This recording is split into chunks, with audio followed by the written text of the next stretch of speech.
Bonjour Sandra Ruchard, donc c'est une petite interview par Un Jour Bleu, qui est un blog qui réfléchit à ces questions de l'autisme dans la société.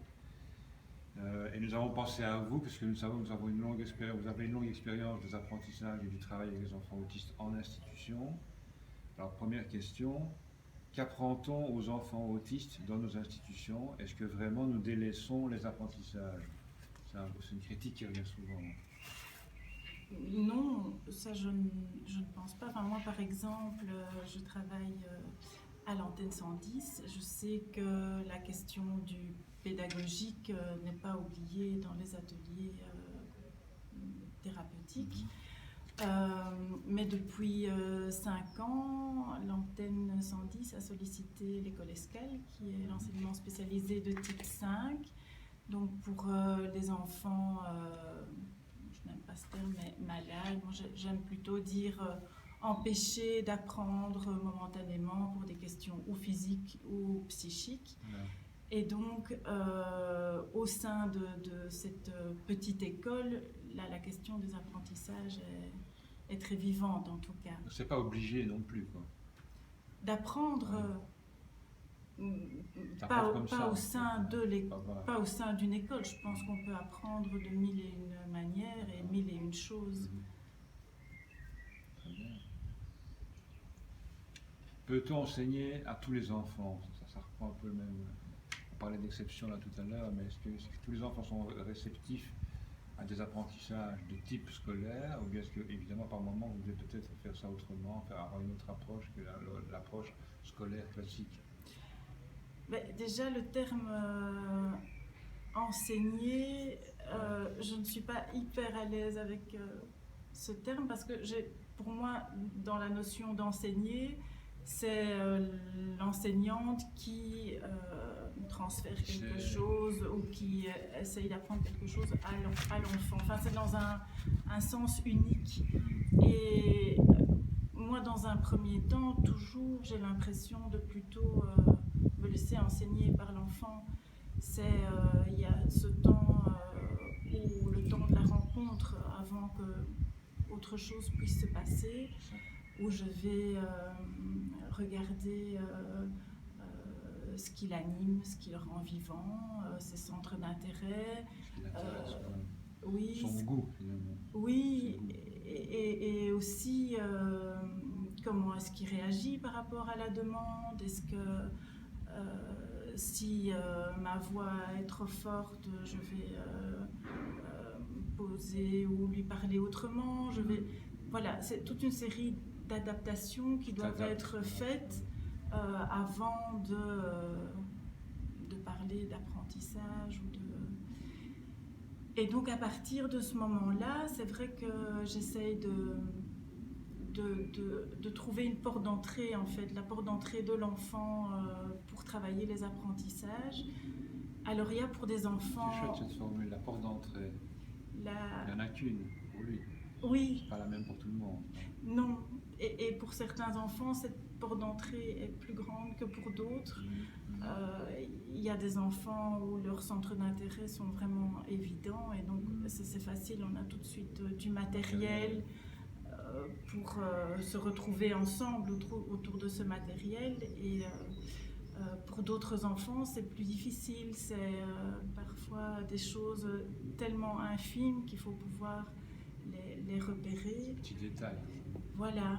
Et avec certains enfants, je cherche toujours cette porte d'entrée. Oui. Travaillons-nous avec des protocoles standards ou à la carte? Est-ce que c'est du fait maison? Ah oui, plutôt là.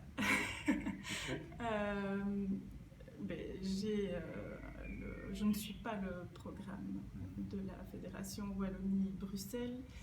Moi, j'aime plutôt dire que c'est le programme du sujet que je suis. C'est lui qui va me donner la matière à partir de laquelle on va travailler. C'est pas moi qui vais arriver avec quelque chose qui n'aurait aucun sens pour lui. Mais tu ne viens pas livrer un savoir comme ça. Non. C'est pour ça que le verbe enseigner me donne plutôt l'impression de ça, et je sais pas du tout. Les autres directifs, finalement. Voilà, c'est pas du tout ma manière de faire. Je vais plutôt essayer autour de cette matière qui nous réunit, de venir, moi, lui faire des propositions très diverses dont il pourra se saisir ou pas pour se construire, en fait. Est-ce qu'on peut dire, Sandra, que tu fais une offre à l'enfant sur base de traits qu'il amène, de bout de ficelle ou autre, tu fais une offre quelque part, mais c'est pas du tout la même chose que d'enseigner. C'est ça, mais voilà, ça me paraît vraiment une différence essentielle. Ouais. Moi, j'ai l'impression que je suis là pour proposer des choses à l'enfant, que ce soit du matériel très concret ou du matériel scolaire, un matériel avec un grand M, je vais dire des lettres, des chiffres, je suis là pour lui proposer tout ça et libre à lui de s'en saisir ou pas. De toute façon, on sait très bien que aucune imposition ne sera possible, c'est toujours l'enfant qui va choisir. Mais il faut qu'il y ait un partenariat qui se soit établi avec l'enfant au départ. Et je pense que ce partenariat se fait à partir justement du respect de qui il est, de comment il veut rentrer à l'école, comment il veut s'y mettre, comment il supporte qu'on lui parle, qu'on le regarde. Et Tout un travail sur le lien social, finalement. oui. Est-ce qu'il y a, vous rencontrez aussi la demande des parents là-dedans? J'imagine que les parents ont peut-être aussi des attentes au niveau scolaire. Oui, Que leur parce enfant que apprenne quelque chose. le signifiant école, Voilà. c'est un signifiant lourd de sens pour les parents et parfois pour les enfants. Mais j'essaye de toute façon d'accueillir ce que les parents demandent, c'est légitime de demander. Après, j'explique simplement le travail de l'enfant. J'essaye de mettre en lumière aussi les compétences parfois enfouies ou très spécifiques de ces enfants-là. Voilà, généralement...